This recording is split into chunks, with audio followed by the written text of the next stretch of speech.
Steve Witkoff vient tout simplement de faire échouer un autre possible accord de cessez-le-feu.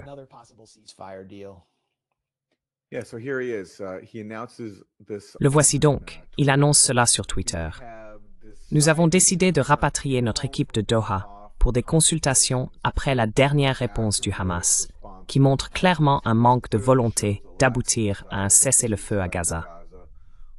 Bien que les médiateurs aient fait un grand effort, le Hamas ne semble pas coordonner ni agir de bonne foi. Nous allons maintenant envisager d'autres options pour ramener les otages chez eux et essayer de créer un environnement plus stable pour la population de Gaza. C'est dommage que le Hamas ait agi de manière aussi égoïste. Nous sommes déterminés à mettre fin à ce conflit et à instaurer une paix durable.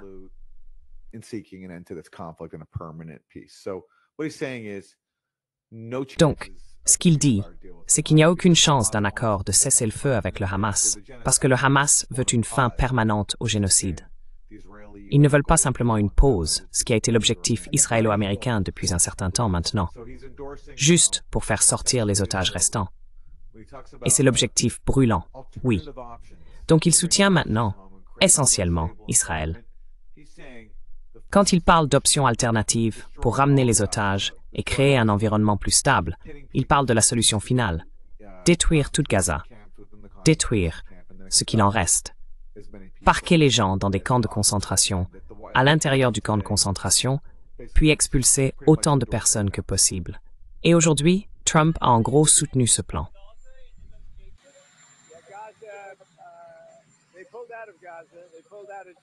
Ils se sont retirés de Gaza.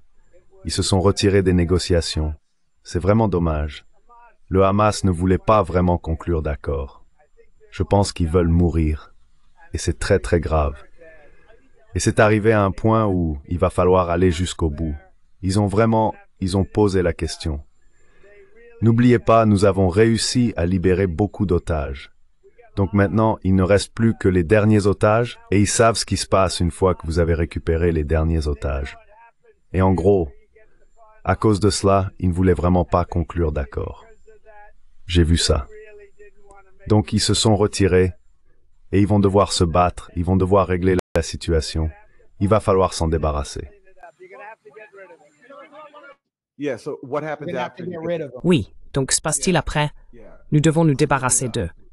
Oui, nettoyer tout ça. Donc, il dit essentiellement nettoyage ethnique, destruction de Gaza, tout se déroule comme prévu. Et oui, le Hamas sait ce qui se passe. Après qu'ils aient libéré leur seul levier, Israël poursuit la campagne d'extermination. Donc le Hamas n'acceptera pas cela.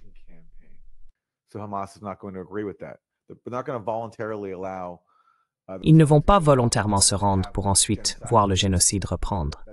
C'est évident.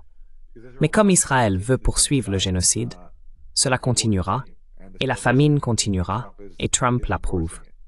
Et Steve Witkoff, écoutez, il y avait... Au début, certains pensaient qu'il serait peut-être plus impartial parce qu'il avait négocié ce cessez-le-feu après la victoire de Trump, ce que Biden n'avait pas pu faire. N'avait pas voulu faire. Oui, donc il y avait de l'espoir, il y avait un peu d'espoir pour lui. Mais souvenez-vous de cet événement, il y a quelques mois, où il s'est vanté, il était ému, qu'un ancien chef du Mossad l'ait applaudi. Regardez ça. Nous devons également faire face à notre opponent. L'Iran ne doit jamais être autorisé en ordre de gros beam ou coup-bif.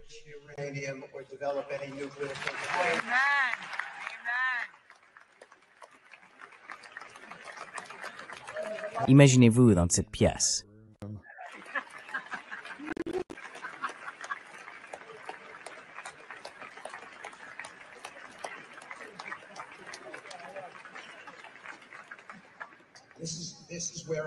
C'est là que j'improvise.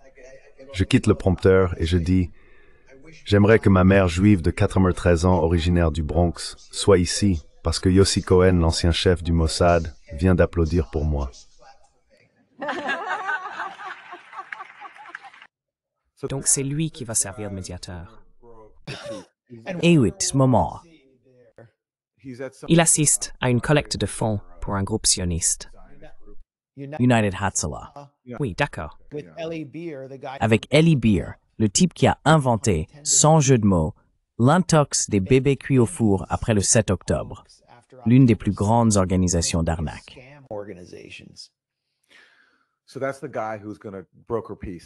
Donc c'est cet homme qui va négocier la paix au nom de Trump, celui qui participe à des collectes de fonds organisées par des fanatiques anti-palestiniens et qui s'émeut parce qu'un ancien chef des services secrets israéliens l'applaudit. C'est vraiment une mauvaise blague. Et il n'est pas étonnant qu'il ne conclue aucun accord avec le Hamas, car il ne se soucie pas de la diplomatie. Tout ce qui les intéresse, c'est de permettre un génocide. Et c'est exactement ce qu'ils font.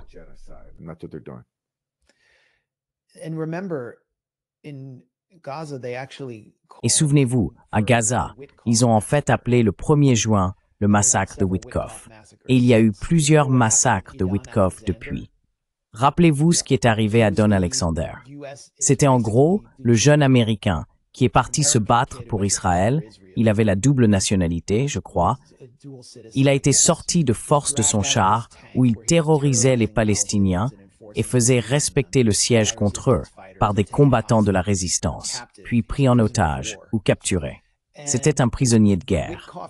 Et Witkoff l'a fait libérer en négociant directement avec le Hamas, en promettant un cessez-le-feu et plus d'aide s'il le relâchait.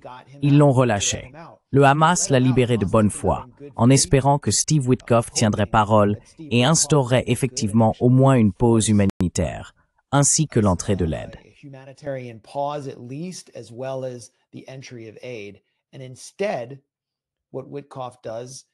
Et à la place, ce que fait Witkoff, c'est ce que le gouvernement américain a fait au Lakota Sioux avec le traité des Black Hills. Il leur a tout simplement retiré le tapis sous les pieds, et Israël a immédiatement lancé l'un des massacres les plus atroces de la guerre, juste après que Witkoff soit revenu sur sa promesse. Cela a conduit au premier massacre que nous avons vu dans les nouveaux centres de la Fondation humanitaire de Gaza, qui étaient en quelque sorte des sites d'essai à ce moment-là. Voici des images de l'un des massacres de Witkoff, le premier massacre de Witkoff. C'est la première fois que nous avons vu ce genre de chaos. Et rappelez-vous, Witkoff est celui qui a utilisé la diplomatie de Donald Trump comme couverture pour permettre à Israël de préparer son attaque non provoquée contre l'Iran. Donc, à ce stade, je pense que nous pouvons conclure, et nous l'avons dit il y a des semaines, que Witkoff est l'avocat d'Israël.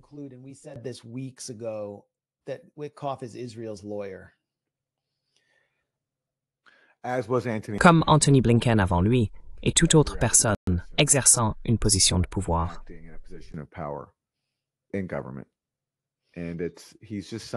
Au sein du gouvernement, il vient de signer un nouveau mandat de mort pour on ne sait combien de Palestiniens supplémentaires. Le crime du siècle est en train de se produire. Alors, vous savez, sortez et faites du bruit avec vos casseroles. C'est à nous de faire monter la pression, car elle ne viendra pas de Washington. Et c'est aussi à nous de nous souvenir et de commémorer ces crimes. Nous n'allons pas laisser ces personnages, les démocrates du génocide, s'en tirer en feignant soudainement de s'inquiéter de la famine qu'ils ont contribué à provoquer.